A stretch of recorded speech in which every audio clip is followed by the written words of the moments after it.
విజయవాడ ప్రభుత్వ ఆసుపత్రిలో ఉన్నటువంటి కాంట్రాక్ట్ ఉద్యోగులు, మహిళలు, పారిశుద్ధ్య కార్మికులు 3 నెలలుగా జీతాలు లేక అల్లాడిపోతూ ఉంటే ఈ అధికారులు కానీ ప్రభుత్వానికి కానీ ఏమి చీమకొట్టినట్టు కూడా లేదు.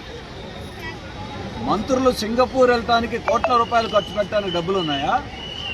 ఆఖరికి వైద్య ఆరోగ్య శాఖ మంత్రి కూడా సింగపూర్ వెళ్ళి నేర్చుకుని వస్తారంట. నేర్చుకోవడానికి అక్కడ కాదు, ఇక్కడికి రండి, జనంలోకి రండి. కార్మికులు 3 నెలల జీతాలు ఇవ్వకుండా పరిపాలన చేయటం మీరు సింగపూర్లో నేర్చుకునేది? అదే బడా కాంట్రాక్టర్లకు అయితే పనులు చేయకముందే అడ్వాన్స్గా వేల కోట్లు ఇస్తున్నారే. రెక్కాడితే కానీ డొక్కాడినటువంటి ఈ కార్మికులకి 1 నెల ఇళ్ళద్దె కట్టకపోతే ఉంచుతారా? కరెంటు బిల్లు కట్టకపోతే ఫీజు మీరే పీకేస్తారే?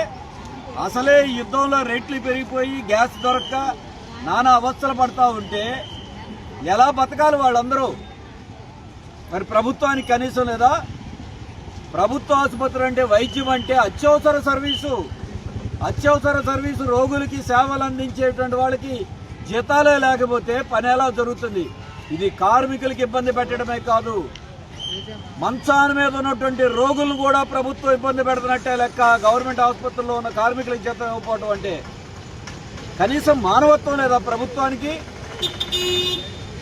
దానికి తోడు ఎమ్మెల్యేలు, ఎంపీలు, మంత్రులకి జీతాలు పెరుగుతాయా? కార్మికులకు మాత్రం జీతాలు పెరగవా? అసలు కాంట్రాక్ట్ వ్యవస్థ పేరుతో వెట్టి చాకరీ చేయించుకుంటున్నారు. మేము అధికారంలోకి వచ్చి మిమ్మల్ని పర్మనెంట్ చేస్తామని కాంట్రాక్ట్ ఉద్యోగులకు చెప్పారు. అంతకుముందు ప్రభుత్వాలు కాదు, ఈ ప్రభుత్వాలు కాదు, ఏ ప్రభుత్వాలు చేయట్లా. ఎన్నేళ్లైనా ఇలాగా రోజువారీ కార్మికులుగా, కాంట్రాక్ట్ కార్మికులుగా మిగిలిపోవాల్సిందేనా? ఈఎస్ఐ, పిఎఫ్ మా కార్మికుల డబ్బు కార్మికుల దగ్గర తీసుకుని అది కూడా దిగమింగుతూ ఉంటే చట్టాలు ఏం చేస్తున్నాయి? ఇవాళ ప్రభుత్వం ఏం చేస్తూ ఉంది?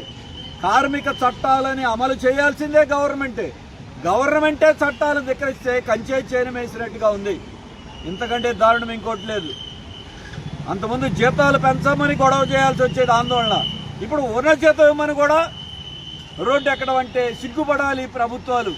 మీ ఇష్టమైతే కోట్లు, వందల వేల కోట్లు ఖర్చు పెడతారు.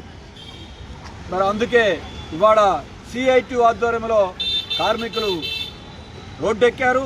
ఆందోళన గత్యంతరం లేక, ఇక వేరే మార్గం లేక, బతకటం సాధ్యం కాక ఇవాళ రోడ్డెక్కారు. దీనికి ప్రభుత్వమే బాధ్యత వహించాలి. ఏ ఎమ్మెల్యేలకి నెల 1వ తారీఖు జీతం వచ్చేటట్లుగా కాంట్రాక్ట్ కార్మికులు నెల 1 వాళ్ళ అకౌంట్లో జీతాలు వేసేట్టుగా ఎందుకు గవర్నమెంట్ చేయలేదు? మరి ఈ రోజున ప్రభుత్వం ఆలోచన చేయాలి, కూటమి ప్రభుత్వం బాధ్యత వహించాలి. అందుకే వారి న్యాయసమ్మతమైన ఆందోళనకి మేము సిఐటి తరఫున, సిపిఎం తరఫున వారికి సంపూర్ణమైన మద్దతు తెలియజేస్తున్నాం. రాబోయే కాలంలో జీతాలు పెంచాలి, నెల 1వ తారీఖు జీతాలు ఇవ్వాలి, ఈఎస్ఐ, పిఎఫ్ కూడా ఇవ్వాలి. అలాగే వీళ్ళందరినీ కూడా ఆప్కాస్లో చేర్చి భద్రత కల్పించాల్సిన అవసరం ఉంది. మాట చెప్పినట్టుగా వాళ్ళు పర్మనెంట్ చేయాల్సిన బాధ్యత కూడా ఉందని కోరుతూ ఈ ఆందోళన కొనసాగిస్తారు.